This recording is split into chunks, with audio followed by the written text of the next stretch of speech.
Hi, everyone. This is Sheena Hogue, the author of How to Get a Bachelor's Degree with Little to No Debt.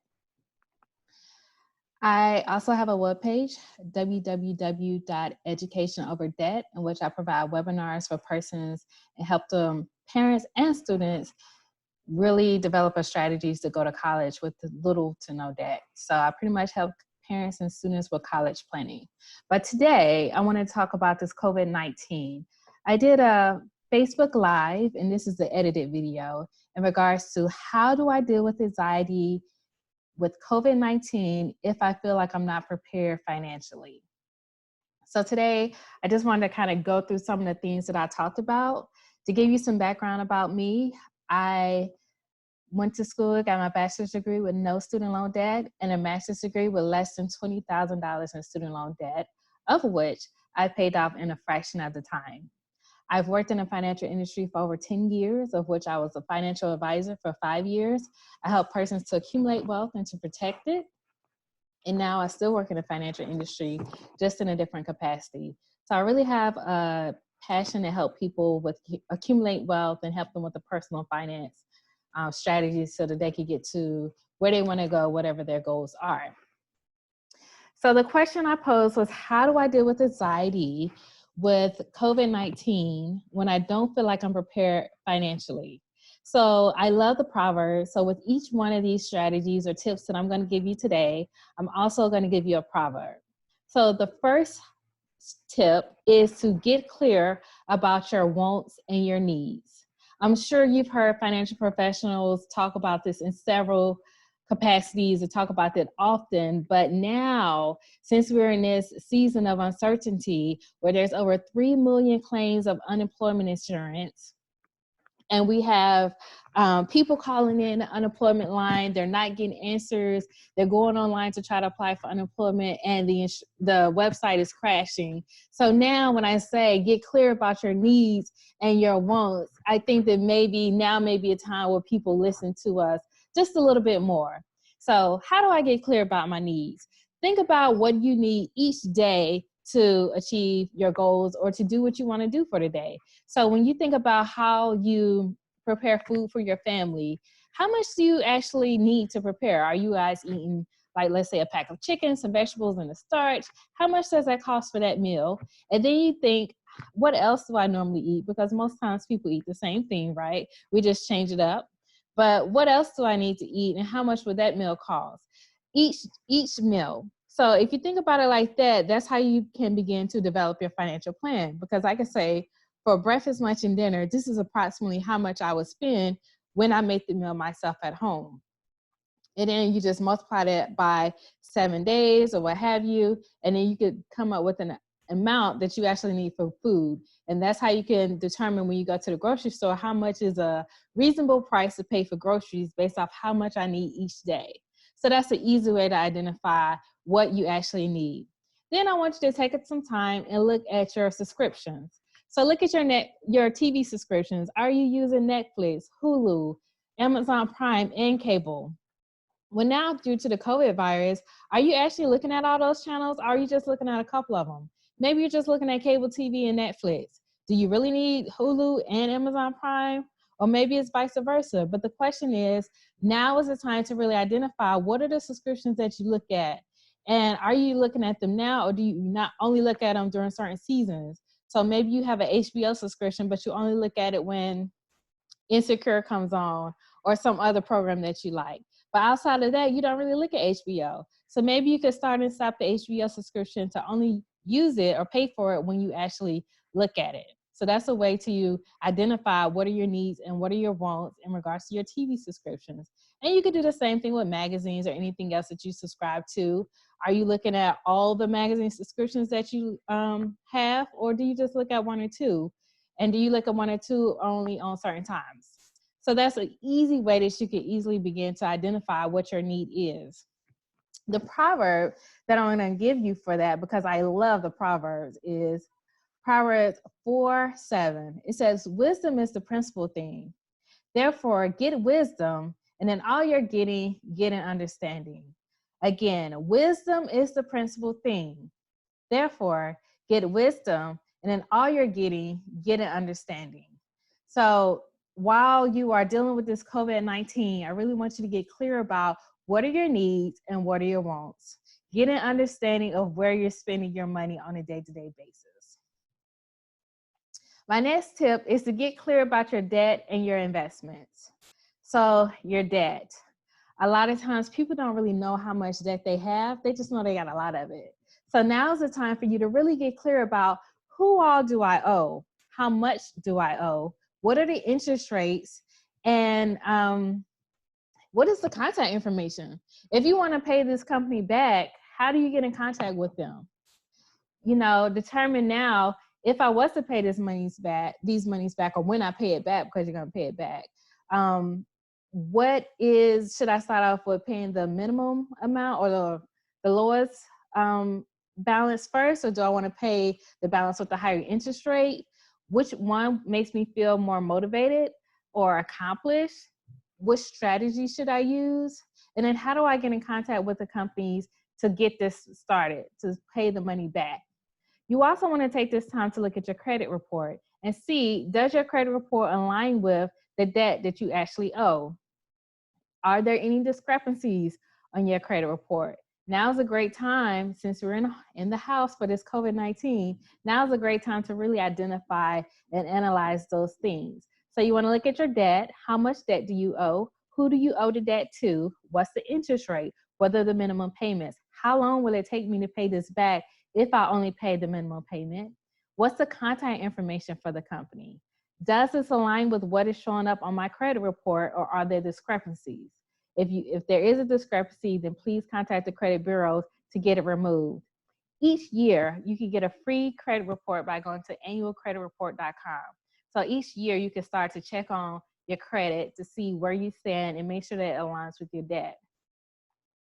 Again, now is the time to reduce anxiety, and due to this uncertainty, now would be a great time to really get clear about how much debt you owe, making sure it aligns with your credit report.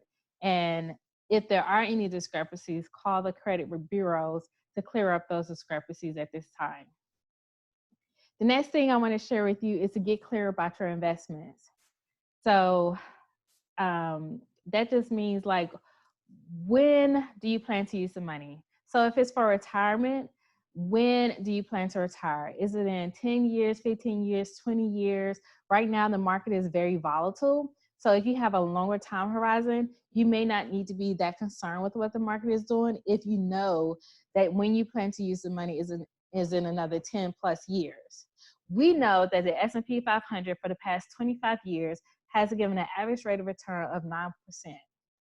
So with that being said, what's going on in this short-term time span, these few months or a year even, let's say, would not have a great impact on us for the next 10, 15, 20 years. Money comes and money goes. Seasons always change. So we know we don't get disgruntled about what's going on right now. When we think about investments, the question that we want to ask is, when do we plan to use the money? That's the key question. So it's for retirement being your 401k plans, your 403b plans, your 457 accounts, your IRAs, your Roth traditional IRAs, anything that's for retirement, those are your long-term investments. And then anything that's short-term would be your non-retirements, which are usually transfer on death accounts, TOD accounts, or your individual accounts.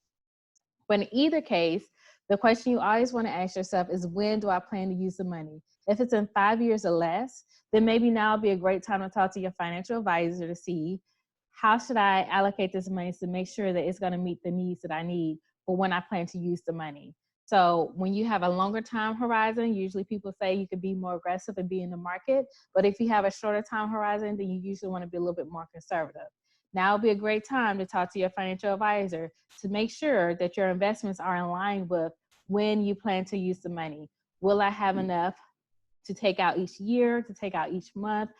If, with that being said, how long would this last, right? So now would be a great time to look at your investments to see how they align with your goals in regards to when you plan to use the money. Is it longer term or is it short term, meaning something less than 5 years? If so, is it allocated in a way so that you don't experience as much market fluctuations? Or if it's long term, You're okay with the market fluctuations because you don't plan to use it for another 20 years. So now would be a great time to get clear about your debt and get clear about your investments. So the proverb I want to share with you in regards to um, getting clear about where you stand with your debt and investments is Proverbs 27:23. It says, "Be diligent and know the state of your flocks. Attend to your herd, for riches are not forever, and the crown does not endure forever." So you want to be diligent and know the state of your flocks. How much debt do you have? What are your investments looking like? Attend to your debt and your investments, because we know that riches are not forever, nor does the crown endure forever. So that's Proverbs 27:23. Get clear about your debt and your investments. Next, I want to encourage you, so that this doesn't end up again, so that you don't end up in this situation again without its uncertainty. I want to encourage you to set up some routine savings accounts. So routine savings are systematic contributions to your savings. Some people say, "Oh, I don't have enough money to save. I have so much debt." Some people get frustrated when they hear financial advisors say you should be saving 15% of your income or 10% of your income. And you say, "Well, I have so much debt. How can I save that much?"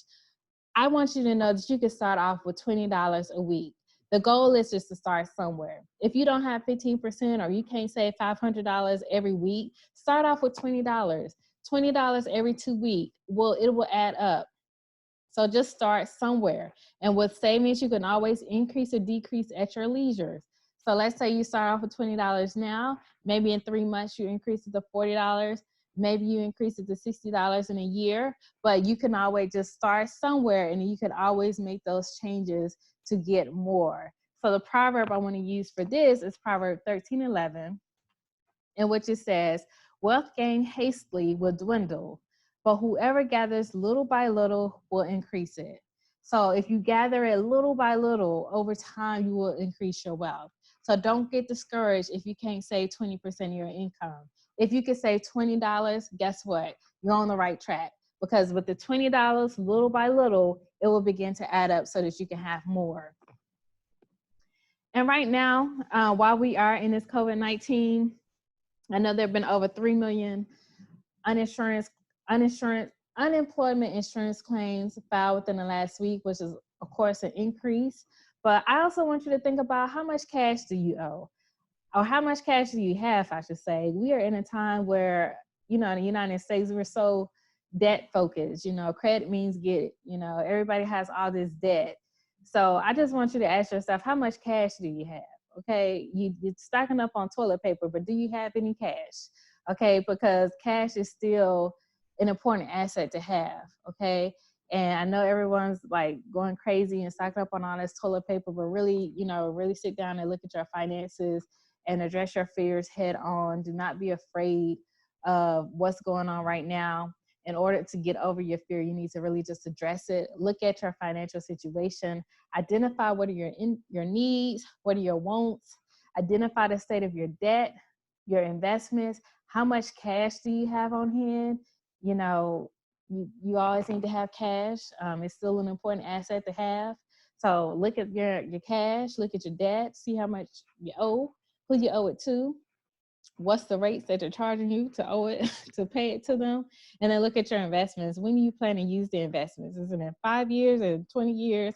Should you be concerned about the market volatility right now? How would that impact you and your goals?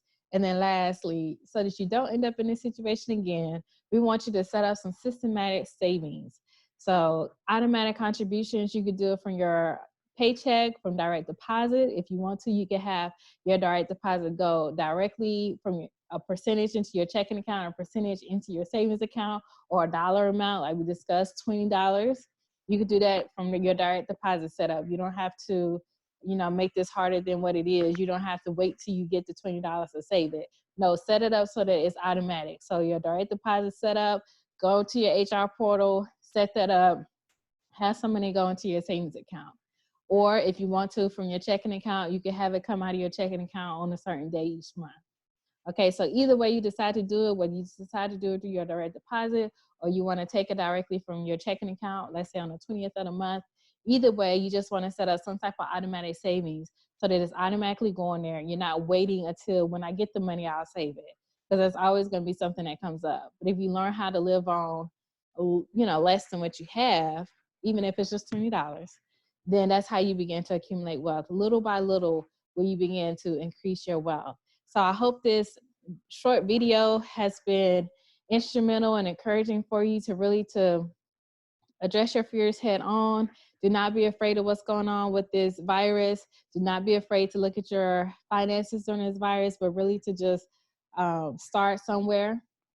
Start somewhere with identifying what you actually need to live on, identifying what are some excessive things that you don't really need or you don't really look at, and then also get clear about your debt, who you owe, how much you owe, get clear about your investments, when you plan to use the money, and then set up some type of systematic savings so that you're not in this predicament if something like this was to happen again. I hope this has encouraged you. You can find me on Facebook at Education Over Debt. You can find me on Instagram at EDU Over Debt, LinkedIn and YouTube. Everything is at Education Over Debt. My website is www.educationoverdebt.com. I have some webinars on there for helping college and parents and students prepare for college. I'm also going to have a free webinar coming up about helping college students transition into working professionals, how to handle their money in that transition. So be on the lookout. That video will be coming out soon. Again, helping college students transition to working professionals. What does that look like financially? How do you begin to manage money and begin to achieve your goals, pay off your debts if you have student loan debt, and anything else that may come your way? I hope that this has been instrumental. Please like, share this video with people, anyone that you come in contact with that you think it'll be helpful for. Thank you again for tuning in. Sheena Hogue, educationoverdebt.com.